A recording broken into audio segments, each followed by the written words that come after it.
আসসালামু আলাইকুম প্রিয় মাছ চাষি ভাইয়েরা। ভিডিওতে আপনারা যে মাছগুলো দেখতেছেন এগুলো হচ্ছে যমুনা নদী থেকে সংগ্রহ করা আয়ের মাছের পোনা।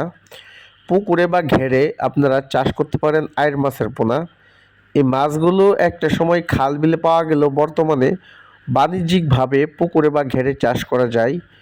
অন্যান্য কার্প জাতীয় বা মনোসেক্স তেলাপিয়া মাছের সাথে পাঙাশ মাছের সাথে এই মাছগুলো অনায়াসে চাষ করা যায়।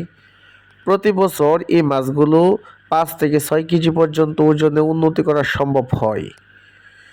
ছোট ছোট মাছের পোনা, ধানি, চারা পোনা, ডারকিনা, কানপোনা, মলা, ঢেলা এই সকল অবাঞ্ছিত মাছ খেয়ে এই আয়ের মাছগুলো জীবন ধারণ করে থাকে। এছাড়াও পুকুরের তলদেশে থাকা ময়লা আবর্জনা এবং কি পোকামাকড় খেয়ে জীবন ধারণ করে থাকে।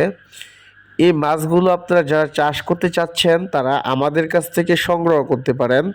আমরা যমুনা নদী থেকে সংগ্রহ করা এই সকল আয়ের মাছের পোনাগুলো সমগ্র বাংলাদেশে হোম ডেলিভারির মাধ্যমে বিক্রয় করে থাকি। এই আয়ের মাছ মূলত বাজারে একটি উচ্চ দামি মাছের মধ্যে অন্যতম একটি মাছ।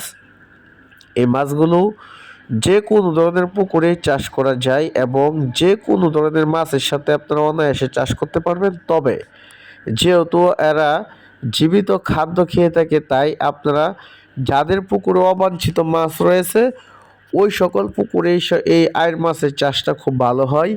তবে দেশীয় প্রজাতির তেলাপিয়া মাছের সাথেও এই মাছটা খুব ভালো রেজাল্ট আছে। যাদের পুকুরে তেলাপিয়ার বাচ্চা রয়েছে এবং অন্য অন্য গুঁড়া মাছ রয়েছে এই সকল মাছ নিধন করার জন্য আপনারা আয়ের মাছটা ব্যবহার করতে পারেন।